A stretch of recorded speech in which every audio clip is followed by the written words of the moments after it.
Hi hello ಎಲ್ರಿಗೂ ನಮಸ್ಕಾರ. ನಾನು ನಿಮ್ಮ ಪ್ರೀತಿಯ ಗೀತಾ ಬಸವರಾಜು.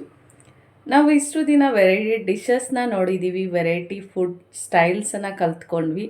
ಅದ್ರ ಜೊತೆಗೆ ಇನ್ನೇನು ಮಳೆಗಾಲ ಬರ್ತಿದೆ. ಮಳೆಗಾಲಕ್ಕೆ ಎಲ್ರಿಗೂ ಬೆಚ್ಚಗೆ ಬಿಸಿ ಬಿಸಿಯಾಗಿ ರುಚಿಕರವಾಗಿ ಏನಾದ್ರು ತಿನ್ನಲೇಬೇಕು ಅನಿಸುತ್ತೆ ಅಲ್ವಾ?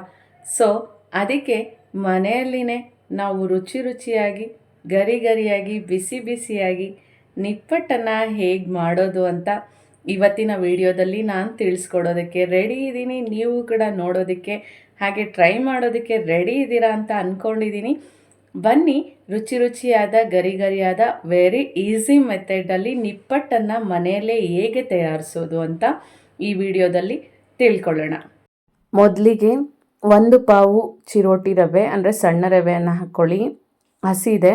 ಹಾಗೆ 1 ಪಾವು ಅಕ್ಕಿ ಹಿಟ್ಟನ್ನು ಹಾಕ್ಕೊಳ್ಳಿ. ಇವೆರಡನ್ನ ಒಂದು ಪಾತ್ರೆಯಲ್ಲಿ ಹಾಕಿ ಪಕ್ಕಕ್ಕೆ ಇಡಿ.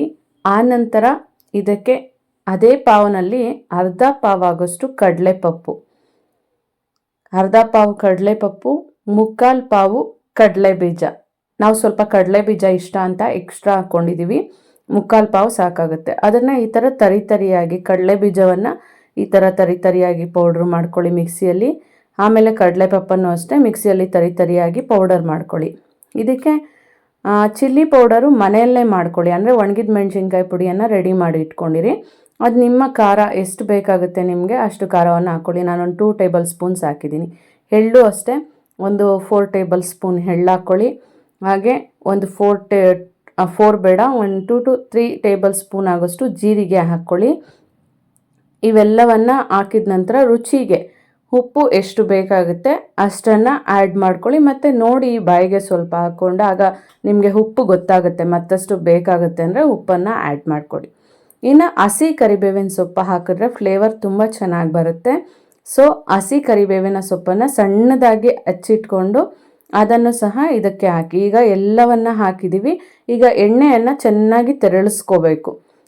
ಚೆನ್ನಾಗಿ ಕಾದಿರ್ತಕ್ಕಂಥ ಎಣ್ಣೆಯನ್ನು ಒಂದು 2 ಸೌಟ್ಗಳಾಗೋಷ್ಟು, ಅಂದರೆ ಚಿಕ್ಕ ಸೌಟಲ್ಲಿ ನೀವು ಅಂದಾಜು ಮೇಲೆ ಹಾಕ್ಕೊಳ್ಳಿ. ಚಿಕ್ಕ ಸೌಟ್ನಲ್ಲಿ 2 ಸೌಟ್ಗಳಷ್ಟು ಎಣ್ಣೆಯನ್ನು ಹಾಕ್ಕೊಂಡು ನೀಟಾಗಿ ಹಿಟ್ಟನ್ನು ಒಂದು ಸಲ ಮಿಕ್ಸ್ ಮಾಡ್ಕೊಳ್ಳಿ. ಎಲ್ಲ ಮಿಕ್ಸ್ ಆದಮೇಲೆ ಇದನ್ನು ಸೆಪ್ರೇಟು ಚಿಕ್ಕದಾಗಿ ಸ್ವಲ್ಪ ಹಿಟ್ಟು ಹಾಕ್ಕೊಂಡು ಕಲಿಸ್ಕೊಳ್ಳಿ. ಎಲ್ಲ ಹಿಟ್ಟನ್ನು ಒಟ್ಟಿಗೆ ಕಲಿಸ್ಕೋಬೇಡಿ. ನೀರು ಎಷ್ಟು ಬೇಕಾಗುತ್ತೋ ಅಷ್ಟು, ಉಂಡೆ ಸ್ವಲ್ಪ ಗಟ್ಟಿಯಾಗೇ ಇರಲಿ, ಮೆತು ಬೇಡ, ನೀರು ತುಂಬ ಹಾಕ್ಕೋಬೇಡಿ. ಗಟ್ಟಿಯಾಗಿರೋ ಥರ ಸ್ವಲ್ಪ ಈ ರೀತಿ ಉಂಡೆಗಳನ್ನು ಮಾಡಿಕೊಂಡು ಪ್ರೆಸ್ಸಿಂಗ್ ಮಿಷಿನಲ್ಲಿ ಒಂದೊಂದೇ ಉಂಡೆಯನ್ನು ಇಟ್ಟು ಸ್ಮೂತಾಗಿ ಪ್ರೆಸ್ ಮಾಡಿ. ನಿಪ್ಪಟ್ಟು ಆದಷ್ಟು ದಪ್ಪ ಇದ್ರೇ ಚೆಂದ, ಯಾಕೆಂದರೆ ತೆಳುವಾಗ್ಬಿಟ್ರೆ ಅದು ಗರಿ ಇರಲ್ಲ, ಕಟುಕ್ಲು ಥರ ಬಂದುಬಿಡುತ್ತೆ. ಸೊ ನಾವು ಸ್ವಲ್ಪ ಹಿಟ್ಟು ಎಷ್ಟು ಬೇಕೋ ಅಷ್ಟು ತೊಗೊಂಡು ಈ ರೀತಿ ಪ್ರೆಸ್ ಮಾಡಿ ಇಟ್ಕೋಬೇಕು. ಒಂದು ಒಬ್ಬೆಗೆ ಒಂದು 8ರಿಂದ 10 ಬಾಂಡ್ಲಿ ಸೈಜ್ ನೋಡಿಕೊಂಡು ಬಿಟ್ಕೋಬೋದು. ಈಗೆಲ್ಲ ರೆಡಿಯಾಗಿದೆ. ಇದನ್ನು ಚೆನ್ನಾಗಿ ತೆರಳಿರ್ತಕ್ಕಂಥ ಎಣ್ಣೆಯಲ್ಲಿ ನಿಪ್ಪಟ್ಟುಗಳನ್ನು ಹಾಕಿ ಬೇಯಿಸಿ. ಸ್ವಲ್ಪ ಕೆಂಪಗಿರಲಿ, ತುಂಬ ಕೆಂಪಗೆ ಬೇಯಿಸಿದ್ರೆ ಆರಿದ್ಮೇಲೆ ಅದಿನ್ನೂ ಟೇಸ್ಟ್ ಚೇಂಜ್ ಆಗಿಬಿಡುತ್ತೆ. ಈ ರೀತಿ ಬೇಯಿಸ್ಕೊಂಡು ನಾವಿವಾಗ ಇದರಲ್ಲಿ ನೋಡಿಸ್ತಿದ್ದೀವಿ ನೋಡಿ, ಇಷ್ಟು ಬಣ್ಣ ಬರೋಷ್ಟು ಬೇಯಿಸ್ಕೊಂಡ್ರೆ ಸಾಕು. ರುಚಿಯಾಗಿರ್ತಕ್ಕಂಥ ನಿಪ್ಪಟ್ಟು ತುಂಬ ಈಸಿಯಾಗಿ ಮನೆಯಲ್ಲೇ ಮಾಡ್ಕೋಬೋದು. ತುಂಬ ಗರಿಯಾಗಿರುತ್ತೆ, ತುಂಬಾ ಟೇಸ್ಟಿಯಾಗಿರುತ್ತೆ. ಒಂದು ಸಲ ನೀವು ಕೂಡ ಟ್ರೈ ಮಾಡಿ. Thank you. ನೋಡಿದ್ರಲ್ಲ ಫ್ರೆಂಡ್ಸ್, ರುಚಿಯಾದ ಗರಿ ಆದಂತಹ ನಿಪ್ಪಟ್ಟನ್ನು ಮನೆಯಲ್ಲೇ ಹೇಗೆ ತಯಾರು ಮಾಡೋದು ಅಂತ. ಇದನ್ನು ನೀವು ಕೂಡ ಒಮ್ಮೆ ಟ್ರೈ ಮಾಡಿ ನೋಡಿ. ಟೇಸ್ಟ್ ಹೇಗಿತ್ತು ಅಂತ ಕಾಮೆಂಟ್ ಬಾಕ್ಸಲ್ಲಿ ತಿಳಿಸಿ. ಹಾಗೆ ನನ್ನ ವಿಡಿಯೋ ಇಷ್ಟ ಆದಲ್ಲಿ ನಿಮ್ಮ ಫ್ಯಾಮಿಲಿ ಮೆಂಬರ್ಸ್ಗೆ, ಫ್ರೆಂಡ್ಸ್ಗೆ ಎಲ್ರಿಗೂ ಇದನ್ನು ಶೇರ್ ಮಾಡಿ. ಹಾಗೆ ನನ್ನ ಚಾನಲ್ ಆಗಿರ್ತಕ್ಕಂಥ ಅವರ್ ಕಲ್ಚರ್ ಅವರ್ ಪ್ರೈಡ್, ನಮ್ಮ ಸಂಸ್ಕೃತಿ ನಮ್ಮ ಹೆಮ್ಮೆ 777 ಈ ಯೂಟ್ಯೂಬ್ ಚಾನಲನ್ನು ಸಬ್ಸ್ಕ್ರೈಬ್ ಮಾಡ್ಕೊಳ್ಳಿ.